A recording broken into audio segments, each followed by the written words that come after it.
In March 1947, Earl Louis Mountbatten and his wife Edwina arrive in New Delhi. The great-grandson of Queen Victoria and second cousin to George VI, Mountbatten brings a regal presence to the drama of India's independence. As the last viceroy, he bears responsibility for India's fate. 2nd of April, 1947. I have now completed my first week in office. I should like to be able to paint an encouraging picture of my first impressions, but feel it would be misleading if I did so. The scene here is one of unrelieved gloom. At this early stage, I can see little common ground on which to build any agreed solution for the future of India. The only conclusion I have been able to come to is that unless I act quickly, I may well find the real beginnings of a civil war on my hands.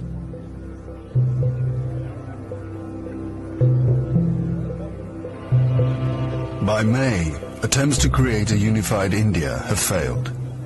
Gandhi retreats from political life. Muhammad Ali Jinnah, leader of the Muslim League, and Jawaharlal Nehru of the Indian National Congress concede to divide India. Fearing a total loss of control, Mountbatten brings forward the transfer of power to August. Two nations will be created by partition, a secular India and a new homeland for India's Muslims, Pakistan. Nehru addresses the people of India.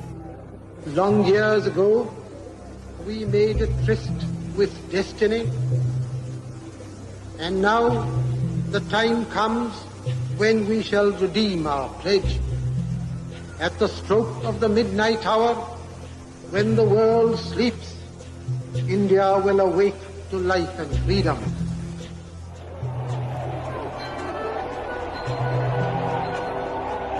The 15th of August, 1947, the British Empire in India has come to an end. The last viceroy, Louis Mountbatten. The flag raising and the salute were done amid scenes of the most fantastic rejoicing. And as the flag broke, a brilliant rainbow appeared in the sky, which was taken by the crowd as a good omen.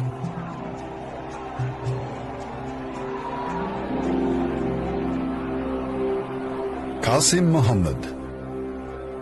On the 15th of August came freedom. The freedom to burn, loot and murder. While Delhi and Karachi were celebrating, central Punjab was burning.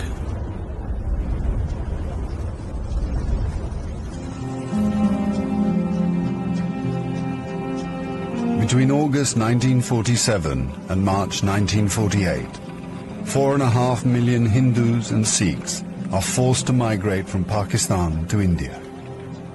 6 million Muslims must move in the opposite direction. Britons and Indians witness the bloodshed. Shahid Ahmed. It is a battleground. People have gone mad. Trains to Pakistan are being looted and occupants slaughtered. We all knew that carnage was in the offing. So did Mountbatten. The British Empire, which tried to build India over centuries, can never live down this great tragedy.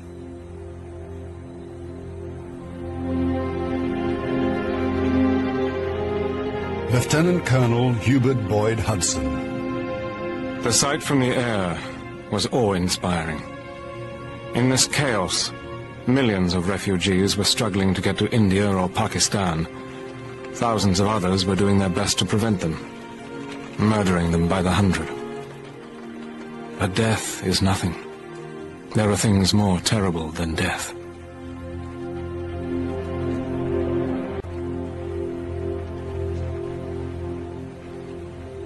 Ten million people are displaced in the partition of India. 1 million are dead.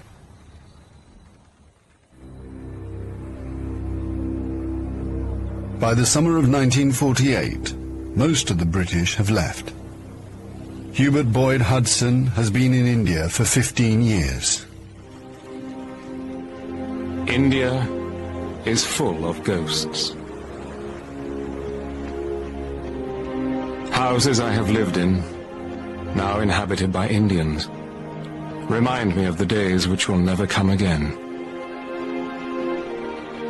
When the Viceroy drove past with a cavalry escort in red coats, I have seen the greatness of the British in India, but now it is all ended, and we are the last to leave, the few who are trying to tidy up the mess which the sudden splitting of an old empire has caused. Britain has lost its greatest imperial possession. Mahatma Gandhi once said that if India became free, the rest of the empire would follow. In the next 10 years, the fire of India's independence will spread around the globe, from the Middle East to Africa.